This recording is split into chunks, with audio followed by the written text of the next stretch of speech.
تو اس نے کہا کہ انکان قمیصہ، اگر یوسف علیہ السلام کی قمیص قد من قبل، اگر یہ سامنے کی طرف سے پھٹی ہوئی ہے، فصدقت، تو اس عورت نے سچ کہا، وہو من الکاذبین، اور نعوذ باللہ من ذالک، یوسف علیہ السلام جھوٹ بولنے والوں میں سے ہیں۔ وَإِن كَانَ قَمِيصُهُ قُدَّ مِن دُبُرٍ، لیکن اگر یوسف علیہ السلام کی قمیص پیچھے کی جانب سے پھٹی ہوئی، یعنی اگر کسی نے پکڑا ہو تو اوپر سے نیچے کی جانب قمیص پھٹی ہوئی ہے، پیچھے کی جانب سے، اس کا مطلب ہے کہ وہ شخص آگے تھا اور یہ عورت پیچھے تھی، اور اگر سامنے سے قمیص پھٹی ہے اس کا مطلب ہے کہ وہ مرد سامنے تھا اور اس عورت نے اسے دھکا دینے کی یا پیچھے کرنے کی کوشش کی ہے۔ فَكَذَبَتْ، تو اس عورت نے جھوٹ بولا، وَهُوَ مِنَ الصَّادِقِينَ، اور یوسف علیہ السلام اللہ کے سچے بندوں میں سے ہیں۔ اس حدیث کو میں نے کل گزشتہ نشست میں بھی بیان کیا تھا کہ اللہ تعالیٰ نے فرمایا کہ 7 لوگوں کو قیامت کے دن عرش کا سایہ عطا ہوگا، تو ان میں ایک گروہ، ایک طبقہ ان لوگوں کا بھی ہے کہ کوئی مرد ہو اسے کوئی عورت گناہ کی دعوت دے، کوئی عورت ہو اور اسے کوئی مرد گناہ کی دعوت دے، اور وہ اس گناہ سے اپنے آپ کو معصوم کر لیں، بچا لیں، صرف اس وجہ سے کہ میں اللہ سے ڈرتی ہوں، یا وہ مرد کہے کہ میں اللہ سے ڈرتا ہوں، تو اللہ تبارک و تعالی قیامت کے دن اسے اپنے عرش کا سایہ عطا فرمائے گا۔ فلما رأى، تو جب اس نے دیکھا، فلما رأى قمیصہ، تو جب اس نے ان کی قمیص کو دیکھا، قد من دبر، جو پھٹی ہوئی تھی پیچھے کی جانب سے، قال، تو اس شخص نے کہا، انہ من کیدکن، اس نے کہا یہ تم سب عورتوں کا فریب ہے، یا مراد وہی خواتین ہیں جو اس وقت وہاں موجود تھیں۔ ان کیدکن عظیم، بے شک تم سب کا فریب اور دھوکہ بہت بڑا ہوتا ہے۔ دیکھیں بات یہ ہے کہ قرآن مجید میں بھی اللہ تعالیٰ نے ارشاد فرمایا ہے، انہم یکیدون کیدن و اکید کیدا، کہ جو دشمنان اسلام کوئی منصوبہ بنا رہے ہیں تو فرمایا وہ اپنا منصوبہ بنا رہے ہیں اور اللہ کا اپنا منصوبہ ہے۔ تو قید بمعنی منصوبہ بھی ہوتا ہے، فریب کے معنی بھی ہیں۔ تو اس نے کہا کہ تم عورتوں کا فریب بہت بڑا ہے، اگر اللہ کی طرف سے کسی کو ہدایت نہ ملی ہو، کیا کہا میں نے؟ اگر اللہ کی طرف سے کسی کو ہدایت نہ ملی ہو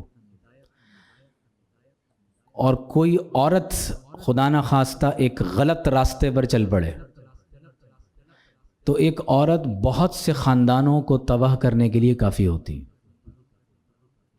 اور اگر ایک عورت صحیح راستہ اختیار کر لے تو بہت سے بھٹکے ہوئے مردوں کو سیدھے راستے پر لگانے کے لیے کافی ہوتی ہے۔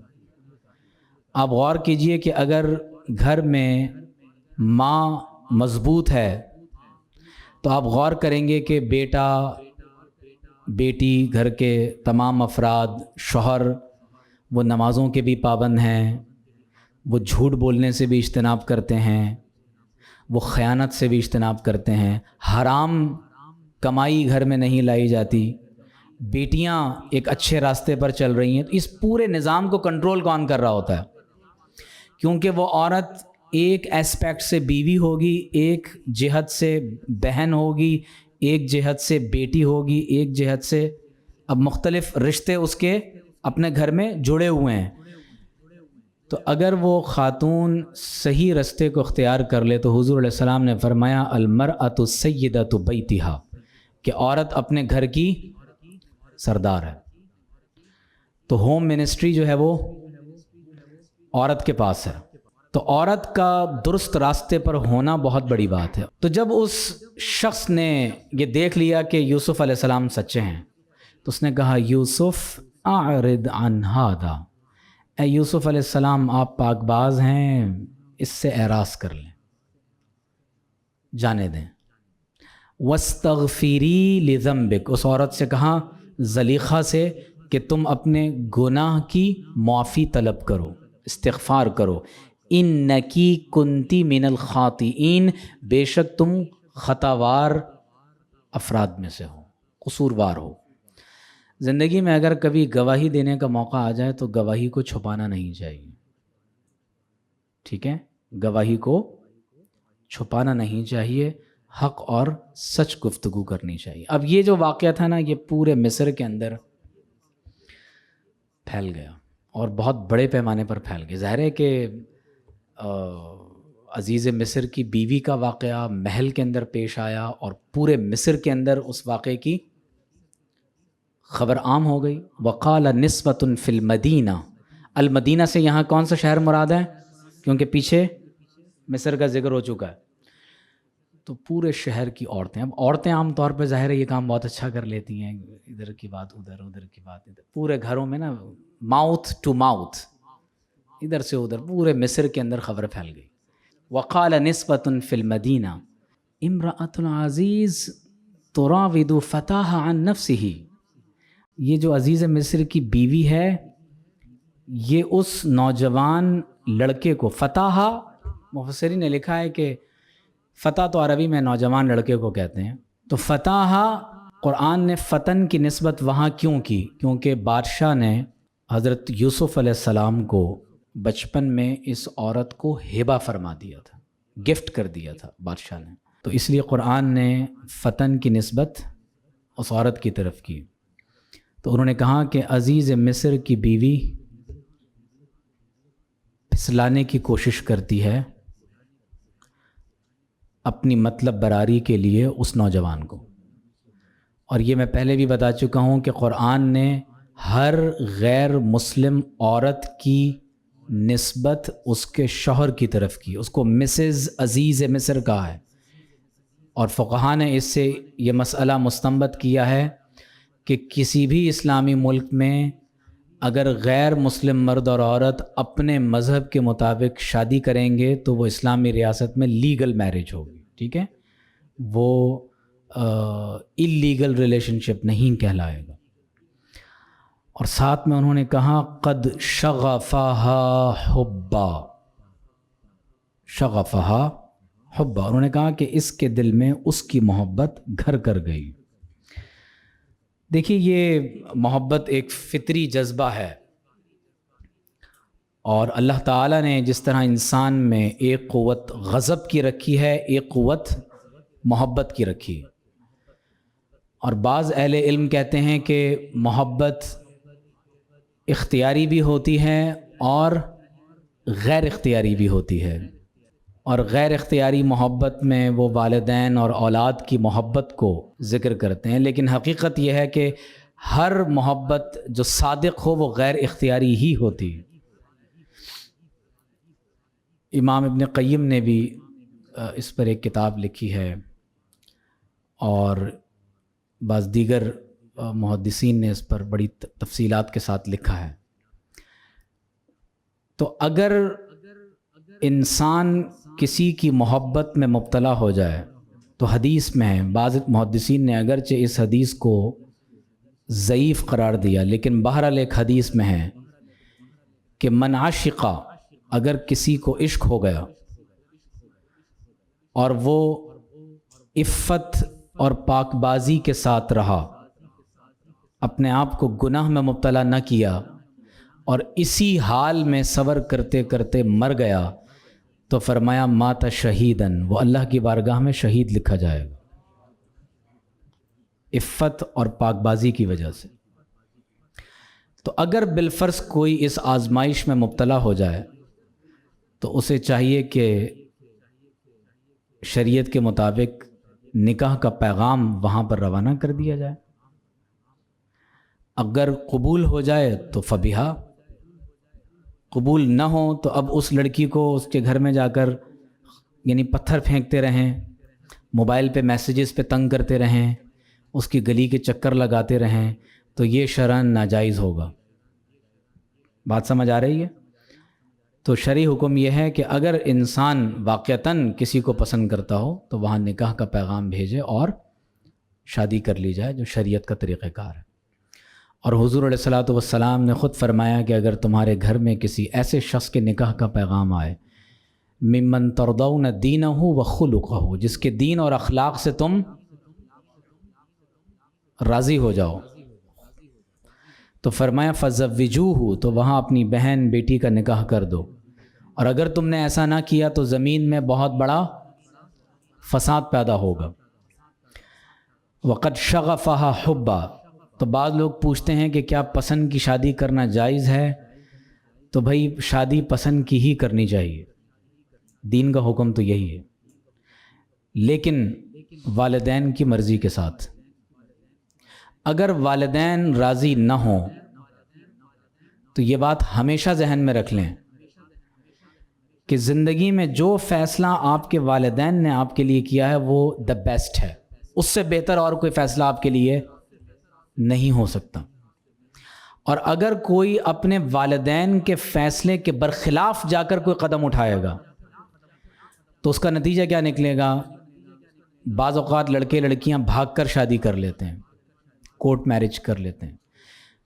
تو اب صرف چند دنوں یا مہینوں کا ساتھ تو نہیں تھا، یہ تو پوری زندگی کے لیے تھا۔ تو نتیجہ یہ نکلتا ہے کہ جب لڑکے کے پاس پیسے نہیں ہوتے، وہ اپنی اور اپنی اہلیہ کی ضروریات کو پورا کرنے سے قاصر ہوتا ہے، تو بالآخر یا تو وہ اس لڑکی کو ڈیورس دیتا ہے یا اپنے گھر لاتا ہے، تو پیرنٹس قبول نہیں کرتے اور بہت بڑے مسائل کا سامنا کرنا پڑتا ہے۔ تو اس سلسلے میں میری ریکمنڈیشن یہ ہوگی کہ اگر کوئی ایسی صورتحال پیدا ہو جائے اور رشتہ مناسب ہو تو والدین کو چاہیے کہ وہ اپنے بچوں کو فیسیلیٹیٹ کریں، والدین کو چاہیے اپنے بچوں کو فیسیلیٹیٹ کریں۔ لیکن اگر وہ رشتہ بہتر نہیں ہے اور والدین منع کر رہے ہیں تو پھر لڑکا اور لڑکی کو سمجھنا چاہیے کہ یہ رشتہ ہمارے لیے مناسب نہیں ہے۔ وقد شغفہا حبا، تو قرآن کہتا ہے کہ ان عورتوں نے کہا کہ اس کے دل میں اس کی محبت گھر کر گئی۔ الشغاف باطن القلب،